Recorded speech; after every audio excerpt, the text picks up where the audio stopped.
Isaías capítulo 6, versos 2 e 3. Serafins estavam por cima dele, cada um tinha 6 asas, com 2 cobria o rosto, com 2 cobria os seus pés e com 2 voavam. E clamavam uns para os outros, dizendo: Santo, Santo, Santo é o Senhor dos exércitos, toda a terra está cheia da sua glória. Esse texto, nós trabalhamos esse texto na Cristologia aqui na igreja, quando nós vimos que essa palavra é Adonai, está falando de Jesus. Aqui Isaías está vendo a segunda pessoa da Trindade, que é o nosso Senhor e Salvador Jesus Cristo. Então estudamos a natureza dos anjos, nós vamos sempre recapitular. Hoje eu quero falar de 2 coisas, quero falar de classificações de classes de anjos, que é o nosso segundo ponto, e também quando os anjos são testados, provados, e uns caem e outros não. Porque eu quero fazer esse estudo em 4 etapas. Então preciso fazer esses 2 pontos hoje, para que tenhamos condições de fazer e terminar dentro do nosso tempo, ou da nossa programação. Eu quero falar primeiramente dos querubins. Tem um negócio aqui muito importante sobre eles. A Escritura sempre menciona os querubins, guardando, por exemplo, a entrada do paraíso. Quando o homem peca, os nossos primeiros pais são expulsos, Gênesis 3, 24. E aí um anjo é colocado com a espada desembainhada, flamejante, para impedir a volta dos nossos pais. Os anjos também são vistos na entrada, por cima do propiciatório. Aí os textos são Êxodo 25, etc, etc. Eles com as 2 asas cobrindo o propiciatório. Os 2 querubins, um de frente para o outro. Aí você tem também os querubins constituindo em carruagem de Deus, que serve para inclusive descer a terra. Tem um Salmo 18, e lá em 2 Samuel capítulo 22, é a mesma ocasião em que fala dos querubins de Deus, voando, Deus voando para a terra, fumaça, fogo, uma coisa extraordinária, e eles voando sobre as asas dos querubins.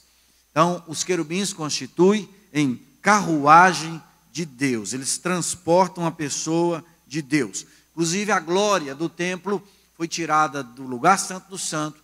Os querubins então pegaram a glória, levaram para a porta do templo, depois para o Monte das Oliveiras e daí recolhida até as mansões celestiais. Estas representações simbólicas servem para demonstrar o extraordinário poder e majestade desses anjos chamados de querubins. Irmãos, mais que outras criaturas, o Berkhoff escreveu isso, eles foram destinados a revelar o poder e a majestade e a glória de Deus e também para defender a santidade de Deus no Éden, no tabernáculo, no templo e na descida de Deus à terra. Então, constituem uma classe de anjos querubins muito interessante. Vamos ler aqui Ezequiel 10, 13 e 15. Se você ler também Ezequiel 1, você vai encontrar essas mesmas figuras lá. E depois nós vamos ler de novo Apocalipse capítulo 4. Mas o certo é, irmãos, é que essas figuras, elas podem ser apenas representações e não seres literais. Não é certo que seja, mas pode ser. Depois eu vou voltar a falar disso. Mas preste atenção nessa leitura. E quanto às rodas, elas foram chamadas, ouvindo eu, Galgal. Eu acho que eu já passei aí o texto. É esse aí. E quanto às rodas, elas foram chamadas, ouvindo eu, Galgal. E cada um tinha 4 rostos. O rosto do primeiro era semelhante de querubim. Do segundo, homem. Do terceiro, leão. E o quarto, rosto de águia. E os querubins se elevaram ao alto. Estes são os mesmos animais que vi junto ao rio Quebar. Ezequiel 10, 13 a 15. Se você pegar o livro de Ezequiel, no início está falando que ele, junto ao rio Quebar, eu vi visões de Deus. E ele vê esses querubins. Ele vê esses mesmos seres. Aqui ele está vendo rodas e seres. Por conta disto, o livro de Ezequiel recebeu muita resistência dos rabinos para ser incluído no cânon. porque essas visões para eles eram extraordinárias demais. Então eles tinham um pé muito atrás com isso. Então demorou-se um pouco, mas depois perceberam que era algo de fato divino, extraordinário, e que não impedia de colocar o livro no cano. E o livro é, de fato, colocado no cano. Agora tem algo que eu quero que os irmãos prestem atenção. Consideramos os querubins, o Strong que escreveu isso. De Gênesis, Êxodo, Ezequiel, como os serafins de Isaías, e as criaturas vivas do livro de Apocalipse, devem ser identificadas. A mais provável interpretação é a que os considera não como verdadeiros seres de nível mais elevado que o homem. Então, esses seres, querubins, serafins, não podem ser aparências simbólicas que pretendiam representar o quê? A humanidade redimida, dotada de todas as perfeições perdidas na queda e que se fizeram lugar de habitação de Deus. Óbvio que nós não temos aqui textos para poder dizer, é isto. Não tem. Mas os teólogos, eles debruçam sobre essa questão dos anjos, e eles encontram condições de que, para afirmar, isso que eu acabei de ler, que possivelmente não são seres de fato, mas são representações da humanidade redimida. Mais ou menos dizendo assim, esta glória e este poder que os serafins, no termo de adoração, e os querubins, em termos de poder que eles têm, esses crentes terão quando forem, de fato, redimidos na glória. Pode ser, pode não ser. Eu até tenho resistência em relação a isso. Eu prefiro pensar que são seres mesmo separados com essas categorias distintas dentro da angelologia.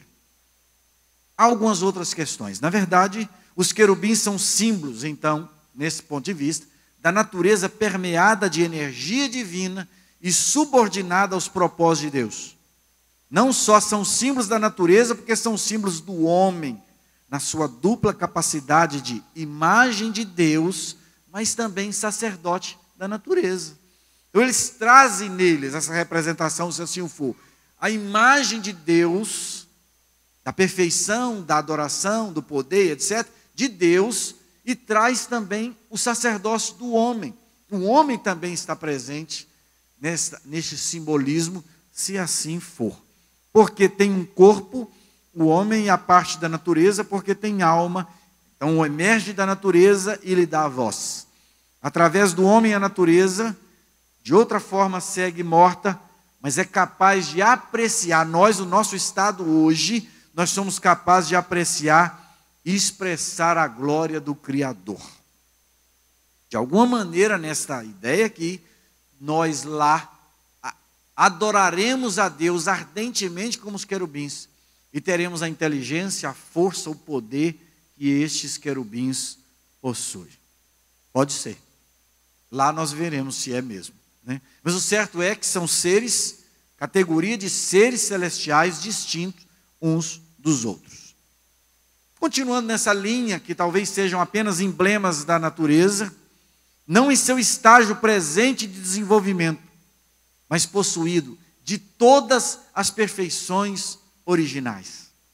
São seres preservados para demonstrar aquilo que Deus queria de maneira completa e concreta da sua obra criada. Mas o pecado vem e destrói. Lembram que uma das lições que nós aprendemos ao estudar os anjos é que o pecado pode mudar coisas lindas, belas, casamentos maravilhosos, ministérios, pessoas, destrói de uma hora para outra. Não foi assim que aconteceu com os anjos, com o homem. De repente, os nossos pais, que mantinham um relacionamento com Deus estreito, a virada do dia, todo dia tinha um encontro com o Criador, então tinha ali uma festa, um regozijo, eu não sei como, lá nós podemos perguntar para Adão como é que era esse relacionamento com Deus, sem medo, sem vergonha, sem qualquer outro problema, e de repente eles estão se escondendo com medo, sofrendo angústia, depressão, enfim, as problemadas todas surgem a partir daí. A grande lição é essa. Mas esses seres podem representar a obra de Deus, a criação e o objetivo da criação de Deus, sem a presença do pecado. Por essa razão, as mais perfeitas formas animais. Vejam que tem aqui a coragem do leão, realeza da natureza, o paciente trabalho do boi, a elevada perspicácia da águia, e aí tudo isso combinando com a perfeição da criação de Deus, que é o próprio homem. Então você tem boi, você tem águia, você tem leão e você tem o homem, que cada de uma face semelhante, parecida, igual à de cada um desses que eu acabei de dizer aqui. Vamos ler Apocalipse 4, versos 6 e 8. E havia diante do trono um como um mar de vidro, semelhante ao cristal, e no meio do trono e ao redor do trono, 4 animais cheios de olhos por diante e por detrás. E o primeiro animal era semelhante a um leão, e o segundo animal semelhante a um bezerro, e tinha o terceiro animal o rosto como de homem, e o quarto animal semelhante a uma águia voando. E os 4 animais, diz o texto, tinha cada um respectivamente 6 asas, e ao redor e por dentro estavam cheios de olhos, e não descansam nem de dia nem de noite, dizendo: Santo, Santo, Santo é o Senhor Deus, o Todo-Poderoso, aquele que era, aquele que é, aquele que há de vir. Então, é este o texto que mostra esses 4 animais lá no Apocalipse. Aí a igreja sobe, esses não são mais relatados. Nunca, segundo os estudiosos, a Bíblia relata anjos e querubins ao mesmo tempo. Eles nunca andam juntos. E que nas visões finais do Apocalipse, o João não viu nenhuma figura celestial, nem de serafim e nem de querubim. É por isso que os estudiosos entendem que sejam eles simbolismo, figuras, representações da perfeição de Deus, tipificando a humanidade redimida. Talvez seja assim. Bom, voltando às informações bíblicas, nós vemos os querubins com muito poder, e eles estão armados de espada para impedir o homem no Éden de entrar, eles estão por cima da arca para receber a glória de Deus, eles carregam Deus, eles constituem a carruagem de Deus. Amém? Sobre os querubins é isto. Sobre os serafins, eles são próximos aos querubins. Vamos ler o texto. Os serafins estavam acima dele. Cada um tinha 6 asas, e com as 2 cobria o rosto, cobria os pés, e com 2 voavam. Mencionados apenas por Isaías. E clamavam uns para os outros, dizendo: Santo, Santo, Santo é o Senhor dos exércitos. Toda a terra está cheia da sua glória. É o texto que nós lemos. Eles servem de trono de Deus. No trono de Deus, junto de Deus, adorando a Deus sem parar. Aí nós nos perguntamos assim, será quanto tempo, eu já me fiz essa pergunta, quanto tempo esses serafins glorificam a Deus com essas palavras? Partindo do pressuposto que são seres que estão ali a glorificar a Deus. Será quanto tempo? Ele teve um momento na história que eles foram criados, então eles não são eternos. Então tem quanto tempo que eles estão ali dizendo essas coisas? Ardentemente. Será? O que vocês acham? Os querubins são seres poderosos. Essa é a figura do querubim. A do serafim são seres nobres. Os querubins defendem a glória de Deus. E os serafins, eles atendem ao propósito da reconciliação de Deus com o homem. Então, essas figuras, elas são figuras com propósitos distintos. Então, querubins, serafins. Agora a Bíblia também diz no Novo Testamento sobre classificação de ordem de anjos, que não há muita informação sobre elas não. Mas eu vou falar delas. Você lê, por exemplo, em Efésios 6, Efésios 3, 21, aí você lê em Colossenses, vários textos. Você tem as palavras principados, potestades, tronos, tem versão que traz nomes diferentes, e a Almeida Corrigida e Almeida atualizada, e até chega a inverter os nomes de tão próximo que eles são. Né? Você tem tronos e você tem até domínios. Se você ler, por exemplo, Efésios 1, 21, o principado é arquê, do grego, príncipe. É o que está no topo da lista. Mas não se sabe exatamente o que ele pode, o que ele não pode, que domínio ele tem. Sabe-se que ele é o principado, é o arquê, o príncipe. Depois você tem potestades, que são seres que exercem uma determinada função abaixo dos principados e acima, por exemplo, dos poderes, que nessa outra versão aqui traz tronos. E aí que exerce funções também. E depois você tem a outra classe, quarta classe aí de anjos, de classe de anjos, que são os dominadores. Então você tem principados, você tem potestades, poder e domínio. Mas os estudiosos são unânimes. Não se sabe quais são as funções específicas. Tipo de poder que tem e tal, não se sabe. Sabe-se que quando eles usam esta sequência, é que um está sobre outro, nessa classe de anjos aqui. Mas não exatamente as funções que essas classes exercem. Um detalhe importante é que o diabo copia tudo. Né? O diabo não faz nada, ele só copia. Então ele copiou também. É por isso que lá, Efésios 6, 10 em diante, a nossa luta não é contra a carne, contra o sangue, não é contra os principados, potestades, as castas demoníacas de anjos caídos, que anjo caído e demônio pode ser diferente. Nunca falar, fulano de tal, ele está possesso de um anjo caído. Tu fala, está possesso de demônio. Talvez demônio seja uma coisa diferente de anjo caído. Também não se tem resposta adequada para isso.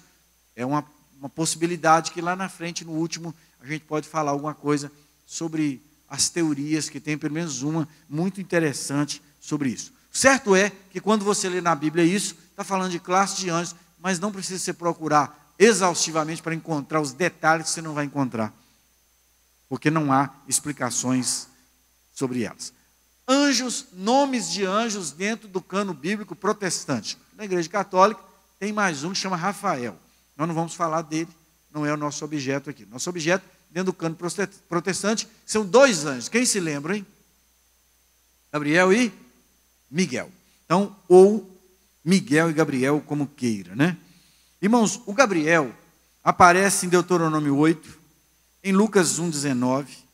O Gabriel pode ter sido um daqueles 7 anjos que se acharam, ou João viu, diante de Deus. Apocalipse capítulo 8, verso 2. Parece que a sua função principal é de ser intermediário das mensagens de Deus. E até mesmo de revelar as mensagens de Deus, como foi no caso do Daniel. Quem ajudou Daniel foi o anjo Gabriel. E ouviu a voz de um homem nas margens do rio Ulai, a qual gritou e disse: Gabriel, dá a entender a este a visão. A voz, possivelmente a voz do Todo-Poderoso, que ordena o anjo Gabriel a ir até onde estava Daniel, para entender as 70 semanas, chamadas 70 semanas de Daniel. Então, Gabriel. Agora, Miguel. Literalmente, irmãos, quem com Deus. Tem sido interpretado como um designativo da pessoa da segunda trindade. Da segunda pessoa da trindade. É o caso das Testemunhas de Jeová, que diz que ele é Jesus. Adventista parece que também. Eu nunca li essa questão exatamente. Eles até não afirmam isso, tal, porque pega muito mal, né? Hoje. Bom, mas o certo é que não há margem nenhuma. Eu nunca tinha lido isso. E aí, de repente, alguém, tem um irmão aqui, que foi aqui da igreja, sempre ele me manda alguma consulta teológica, sempre. Ele mora lá em Galiléia, da Assembleia de Deus lá. Direto ele me manda consulta e tal. E aí ele me perguntou, tive que fazer uma pesquisa para ele sobre isso e tal, e acabei aprendendo mais alguma coisa. Então, beira o absurdo isso aqui. Mas tem uma linha aí de gente que crê que Miguel seja o próprio Jesus. O que não dá para aceitar, que depois ele está lá no Novo Testamento, agindo para prender quem? Satanás. E Satanás diz que é muita coisa e tal, não precisou nem do próprio Deus fazer. Manda um emissário dele, vai lá e faz. Né? Mas isso não é sustentável, essa questão de que o Miguel seja a segunda pessoa da Trindade. O Miguel, ele é mencionado em Daniel 13, quando o anjo descia com bênçãos para Israel, e aí o príncipe, o anjo da Pérsia, impedia a passagem do anjo para abençoar Israel. Então Miguel teve que vir lutar para que pudesse chegar ali a ajuda. E parece não, foram 21 dias de batalha, de atraso, para que pudesse a bênção chegar naquele determinado lugar. Ele é chamado de arcanjo, lá em Judas 9. A Bíblia diz que ele lutou pelo corpo de Moisés, depois que Moisés morreu. E parece que o Miguel ocupa um lugar importante entre os anjos, sendo ele um arcanjo. Arcanjo, de arquê, de príncipe, príncipe dos anjos. Então ele deve ter um lugar muito especial na hierarquia dos anjos, o que também não tem muitos detalhes, mas tem mais do que principados, potestades, poder e domínios. Tá bom? Ele é um príncipe. E aí nós lemos aqui Apocalipse 12, 7 e 8. E houve batalha no céu, Miguel e seus anjos batalhavam contra o dragão, e batalhavam o dragão e os seus anjos, mas não prevaleceram. Então os anjos, sob o comando de Miguel, lutam contra os anjos do inferno, e eles são vencidos. Vencidos. Apocalipse 12, 7 e 8. E talvez, irmãos, em muitos momentos da história de Israel, umas bíblicas, por exemplo, é o caso daqueles 185 mil assírios que foram mortos. A Bíblia diz que o anjo do Senhor entrou no arraial dos assírios e ele matou 185 mil. O jeito que ele matou não se sabe exatamente. Talvez tenha sido uma febre de rato, porque a história egípcia conta isso, de que havia os exércitos assírios cercando Jerusalém, na Judéia e tal, e eles foram dizimados numa noite. Numa noite morreu todo mundo. O jeito é o jeito de Deus. E a ideia nossa é alguém com a espada, corta a cabeça de todo mundo. Deus tem um jeito de fazer. Não é assim? Então, o anjo do Senhor, talvez na Guerra dos 6 Dias agora, em 1967, talvez, quem sabe, o anjo do Senhor entrou ali na Palestina de novo e fez uma arruaça. E se você ler a história de Israel moderna, em muitos momentos, possivelmente os seres angelicais lutaram em favor da nação israelita. Sem sombra de dúvida. Milagres sobre milagres, a existência e a continuidade do Estado de Israel. Classe dos anjos. Tranquilo? Alguém quer fazer alguma pergunta? Que aí eu vou passar para outro ponto, que é o caráter moral desses anjos. E testes, etc. Podemos passar? Uma outra coisinha importante. Teria o maior prazer de passar para os irmãos. Se vocês acharem que deve, até põe lá no site, no grupo da igreja, e irmãos que não são cadastrados lá, me mandam no meu privado. Terei o maior prazer de mandar para vocês esses estudos aqui. Os slides, você pode usar, pregar isso para frente, não tem problema. Tá? Pode me passar que eu teria o maior prazer de servir aos irmãos nisso. Combinado? Amém. Vamos então ao caráter, aos testes, aprovação e reprovação. Irmãos, os anjos foram criados santos. Então, como é que eles, de repente, caíram em pecado? Nós cantamos o hino do nosso cenário, aleluia, diz assim: no céu não entra pecado, lascívia, tristeza, nem dor. Então, mas o pecado entrou lá, não foi? Nesse caso do anjo foi. Então, de onde vem o mal? De onde vem o mal? Deus criou o mal? Não, porque de Deus não pode vir nenhuma maldade. Ele é bom, perfeitíssimo. Não pode ter maldade. Mas se Deus não criou o mal e ele existe, e destruiu parte dos anjos e muitos dos homens, então Deus não fez o mal. Então tem alguma coisa que surgiu sem Deus fazer. Esse constitui o problema insolúvel da filosofia e da teologia. Nós não sabemos. O que nós sabemos é que lá no fim de tudo, tudo aquilo que é mal, que é ruim, que interfere na obra criada de Deus, portanto, tudo que pode existir, será lançado no lago de fogo. No lago de fogo, inaugura um lago de fogo. O anticristo e a besta. Depois, quem é jogado lá?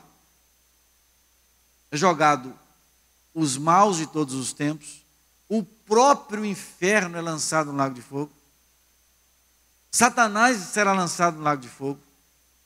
Então, não tem nada mais sendo jogado lá. Então, parece-me que aí soluciona-se o problema do mal para sempre, sofrendo esta sentença e essa condenação. Então, primeiro os anjos foram criados santos. Eu vou passar alguns textos mais rapidamente, para a gente não demorar muito nesse ponto aí. Diz assim a palavra: e viu Deus tudo quanto tinha feito, e eis que era muito bom. Então, tudo foi feito por Deus, os anjos. Então, os anjos também foram criados bons, santos. Ainda, ou porém, diz o texto aí de Judas 1,6. E aos anjos que não guardaram o seu principado, mas deixaram a sua própria habitação, reservou-os no Tártaro. Tártaro é o nome mais esquisito que eles arrumaram para colocar no negócio do dente, né? Uma coisa terrível. Essa escuridão é Tártaro. E em prisões eternas, até o juízo daquele dia. Possivelmente, segundo Paulo, 1 Coríntios capítulo 6, os crentes em Cristo, salvos, redimidos, nós, eu e você, é quem vai julgar os anjos caídos. Por quê? 1/3 do céu é arrebatado pelo príncipe das trevas. 1/3. Mas não existe 1/3 sob o domínio de Satanás. Não sabemos quantos, são legiões e tal. Mas uma parte, a Bíblia diz, destes, Deus não deixou seguir Satanás, eles serão julgados. A Bíblia também não diz a base do julgamento ou qualquer coisa que nos ofereça alguma pista. Bom, eles foram, portanto, provados. Pedro e Paulo dizem o seguinte, que eles foram eleitos. Conjuro diante de Deus e do Senhor Jesus Cristo e dos anjos eleitos. Paulo a Timóteo, capítulo 5, 21. Parece seguir-se que houve um período de provação em que obediência ou desobediência determinou o futuro desses anjos. E alguns deles preservaram a sua integridade. E detalhe, irmãos, depois de provado, é assim que seria com Adão e Eva. Eles foram provados. Se eles fossem confirmados na obediência, nós não teríamos o problema do pecado. O homem então seria santo e sem condições de cair no pecado. Aí o homem caiu, ele se torna então escravo do pecado. Aí, definitivamente, enfrentaria o dano da primeira e da segunda morte. Deus, pela sua misericórdia, envia Jesus. É por aí. Então, esses anjos que foram provados, e eles foram confirmados na obediência. Vamos ler a palavra do Senhor que diz aí, Marcos 8, 38. Também o Filho do Homem, esse texto aí nos fala do período de provação, da desobediência, da provação e da integridade que eles preservaram. Diz o texto, também o Filho do Homem se envergonhará dele quando vier na glória de seu Pai, com quem? Com os santos, com os separados, o termo aí, hagios, dos anjos santos de Deus. Outros, porém, caíram. Diz o texto, vós tende por pai o diabo, quereis satisfazer os desejos de vosso pai, que foi homicida desde o princípio e não se firma na verdade. Ou seja, não tem jeito para esse aí. Foram aqueles que seguiram a este pai da mentira, que é o diabo. Ainda outro texto, porque se Deus não perdoou os anjos que pecaram, mas havendo-os lançado no inferno, os entregou às cadeias da escuridão, ficando reservados para o juízo. Possivelmente sejam os mesmos anjos de Judas. A carta de 2 de Pedro e a de Judas é praticamente o mesmo assunto. Você estuda uma, você estuda a outra. Eles tratam dos mesmos assuntos praticamente. Continuando o texto aí em Judas 1,6, e aos anjos que não guardaram o seu principado, mas deixaram a sua própria habitação, reservou na escuridão e em prisões eternas até o juízo daquele dia. É o texto que bate aí de Judas com Pedro. Os anjos bons, confirmados na bondade, e estão diante de Deus. Vede, diz aí Mateus, não desprezeis algum destes pequeninos, porque eu vos digo que os seus anjos no céu sempre veem a face de meu Pai que está nos céus. Mateus 18, 10. Então os anjos que não pecaram foram confirmados na obediência e hoje estão a serviço de Deus, assistindo diante do Todo-Poderoso.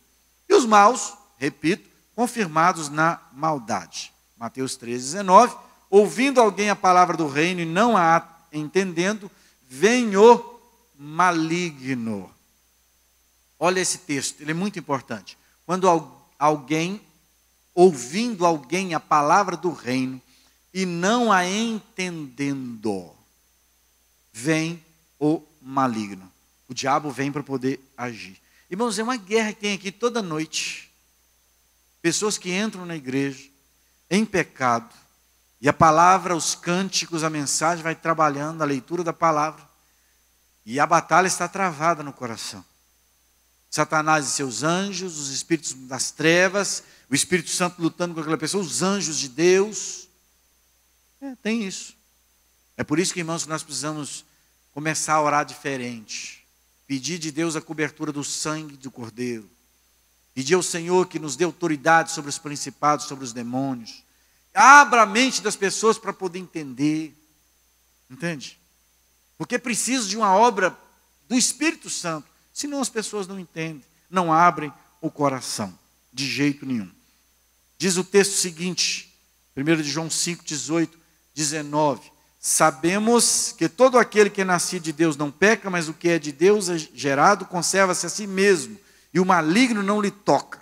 Sabemos que somos de Deus e que todo mundo está no maligno. Em outra palavra lá no Evangelho, diz que o mundo jaz no maligno, jaz no diabo, ou seja, repousa, está sob o controle do diabo. Esse texto aí é um texto muito duro. João 8,44. Lemos lá atrás, vamos ler de novo. Vós tendes por pai ao diabo, e quereis satisfazer os desejos de vosso pai. Ele matou, foi homicida desde o princípio, nunca se firma na verdade, porque não há verdade nele. Quando ele profere mentira, fala do que ele é próprio, porque ele é mentiroso e pai da mentira. Então, toda vez que eu ou você mentirmos, nós estamos glorificando ao pai da mentira, ao diabo. Então, nós hoje vivemos no embate político, não estou aqui falando de política. Só sei que esse governo que aí está, foi um governo que ousou pegar o texto das palavras de Jesus e dizer, conhecereis a verdade vos libertará. Nós não podemos ter partido, nosso partido precisa ser o nosso país. Então eu posso falar isso com toda a propriedade, desde Fernando Henrique eu oro por todos eles, orei pelo Temer, pelo Lula, orei pela Dilma. Foi difícil no final da Dilma orar por ela, porque eu queria que ela caísse, mas orar para ela direto. Aí no dia que ela foi impeachmentada assim, eu falei, graças a Deus, o Temer é ruim, mas é menos ruim. Aí passei a orar pelo Temer e tal, agora eu oro pelo Bolsonaro todo dia, Deus dá graça para aquele homem e tal. Irmãos, foi a primeira vez que alguém ousou enfiar alguma coisa da palavra. Nós temos que pensar nisso. E orar nisso, falar, Senhor, se isso vem de Ti para a glória do Senhor, não deixe essas palavras caírem por terra. Porque pode levantar, irmãos, o inferno contra determinada pessoa. Se Deus é por nós, quem será contra nós? Nós temos estudado história, muitos irmãos da igreja têm assistido as palestras do Brasil Paralelo, para mim tem sido muito abençoador. Claro que tem umas coisas ali que podem ser analisadas sobre outros pontos de vista e tal, mas tem me abençoado muito. A bandeira primeira do Brasil Império, feita pela Imperatriz Leopoldina, o fundo dela era uma cruz, falando que o país era um país cristão, como é a bandeira de Portugal. A bandeira de Portugal tem a cruz lá, nítida. Aí, a segunda bandeira nossa, que é a da República, é esta aí, ó. Já é uma influência completa da Revolução Francesa, onde Deus não tem lugar. Deus não existe. Ordem e progresso. Só isso. Entende?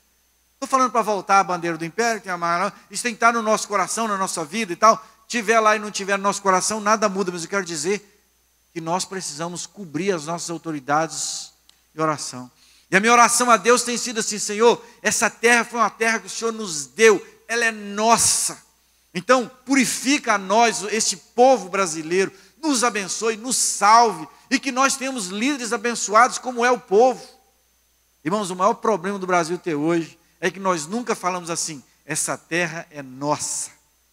O americano ele tem coragem de dizer assim, meu presidente. Agora com o Trump isso deu uma baqueada grande, mas eles sempre tiveram esse orgulho do meu país. Do meu país. Aquele sujeito lá na América, quando o país está em guerra, eles estão em guerra lá. Nós temos que entrar em guerra pela nossa nação, pelo nosso povo. Começar, irmãos, a nos levar mais a sério e que Deus seja glorificado. Mas voltando a nós, o pai da mentira é o diabo. Sempre quando mentimos ou alguém mente, ele está servindo a Satanás. O Strong escreveu sobre essas provações o seguinte: dessas afirmações escriturísticas inferimos que todas as criaturas livres passam por um período de provação. Então, o sujeito só pode ser dito dele que ele é um camarada fiel se ele for provado. Eu, por exemplo, eu nem sei se eu sou corrupto. Nem sei. Nunca ninguém me ofereceu nada de propina, nada. Nem sei meu preço. Por isso eu tenho cuidado. O pessoal aí está falando muito de Gilmar Mendes e tal, né? O Cajuru mesmo tem uma série de coisas e tal. E eu gosto do Cajuru, estou orando por ele todo dia, para Deus dar um coração novo para ele, porque o coraçãozinho dele está quase parando, né? Então, eu fico pensando, e eu? Se eu estivesse no lugar do Gilmar Mendes, até a careca parecida, né? Só falta o bico, né? Biquinha da Laís, que está ali. Provação. Será que você é uma pessoa confiável? Nunca venderia nada a ninguém, seus amigos, tá? Sua honra por uma quantia? Talvez 100 mil e 10 milhões. A turminha do Temer diz que quase 2 bi. Por 2 bi a gente começa a pensar, não dá para pensar? 1,99 lá no Salão Martins, não, lá é 9,99. Que tal provação não envolve necessariamente uma queda, que é possível um desenvolvimento dos seres morais sem pecado. Outros trechos da Escritura parecem indicar que a revelação de Deus em Cristo é objeto de interesse e de admiração por outras ordens de inteligência que não seja a humana. E em Cristo eles estão mais próximos de Deus e de nós. Resumindo, que ele se confirma em sua integridade na cruz. O Strong entende aqui que a cruz do Calvário aproxima todos os seres e toda a obra criada da perfeição. Concluindo aqui esse ponto nosso hoje, a igreja se faz conhecer nos céus como propósito de Cristo Jesus. Preste atenção nesses versículos. Para que agora, pela igreja, através da igreja, a multiforme sabedoria de Deus seja conhecida. Conhecida de quem? Dos principados e potestades nos céus, segundo o eterno propósito que fez em Cristo Jesus, nosso Senhor. Efésios 10, 3, 10 e 11. Então, o papel da igreja é um papel, irmãos, que transcende a colocação dela no mundo físico. Chega até as regiões celestiais. Irmãos, é ponto pacífico de todos os estudiosos da Bíblia. Toda a ação de Deus na terra ocorre por conta da igreja. Por que que o Islã está entrando na Europa e destruindo a Europa toda? Por que que os Estados Unidos, o cinema americano, os costumes americanos, a cultura cristã americana foi por ralo? Por quê? Por que que nós estamos perdendo? É porque a igreja anda enfraquecida nos seus propósitos. Ninguém nunca imaginou que na Inglaterra dos puritanos, de Cromwell, alguém pudesse levantar uma bandeira fora das questões do evangelho. Não, nunca se imaginou isso. Porque a igreja está firme. Agora, quando a igreja titubeia, tervigessa, ela se curva, ela negocia, ela perde a graça. E não precisa ser igreja grande, não estamos falando de tamanho, não. Nós estamos falando de poder. O Lucas gosta muito dessa parte, já até falou algumas vezes aqui, que é um testemunho da Escócia. A rainha da Escócia, que era contrária ao movimento evangélico protestante, e vivia um embate em Inglaterra, o Reino Unido ali, Escócia, Inglaterra e tal, e ela dizia o seguinte: eu não temo os exércitos e tal, eu temo as orações. A rainha da Inglaterra que dizia, salvo engano, Maria Tudor, ela dizia: eu temo as orações do escocês John Knox. Os jovens estão estudando isso lá nos avivamentos. O movimento reformado, puritano, não é isso que vocês estão estudando? Ou estudaram ano passado? Estudaram ano passado. Irmãos, a oração, a comunhão impede os demônios de agir. É por isso que muitos dizem que o anticristo, ele vai agir com força no mundo apenas depois que a igreja for tirada. Porque não é a igreja em si que detém o espírito do anticristo, nem o próprio anticristo, mas é o espírito que está na igreja. E quando a igreja for tirada, ele não será, Deus não pode ser tolhido, mudar de local, mas ele vai mudar a sua maneira de ação. Então o anticristo terá liberdade muito grande, quase que completa, para agir, para enganar as nações. Então a igreja tem esse poder. Por último, eu quero ler aqui Colossenses 1:20. E que, havendo por ele feito a paz pelo sangue da sua cruz, por meio dele reconciliasse consigo mesmo todas as coisas. Quais são todas essas coisas? No céu, as que estão na terra, como as que estão no céu. Quando eu era criança, eu pensava, por que o outro não podia ter morrido no lugar de Jesus? Esse cudiceiro, esse choreiro danado, tal, precisava disso tudo. Precisava. O único jeito de Deus resolver o problema do pecado era o próprio Deus descer, se tornar um de nós e verter o sangue para pagar o nosso pecado. Não tinha outro jeito. Por que tem que ser o Filho e não o Espírito ou o próprio Pai? Porque quem criou todas as coisas foi quem? O Filho. E ele, então, cabe a ele redimir a obra criada. 1 Coríntios 15:28 diz que depois que Jesus estiver colocado tudo debaixo dos seus pés, tudo, os seres da terra, debaixo da terra, acima, o universo, depois que tudo estiver restaurado, em que Jesus vai poder dizer assim, literalmente, está dominado, de verdade, aí ele mesmo se curvará diante do Pai, para que o Pai seja então tudo em todos. Aí será o quê? A eternidade. E falta pouco e nós vamos participar dela, pela fé em Cristo Jesus. Amém?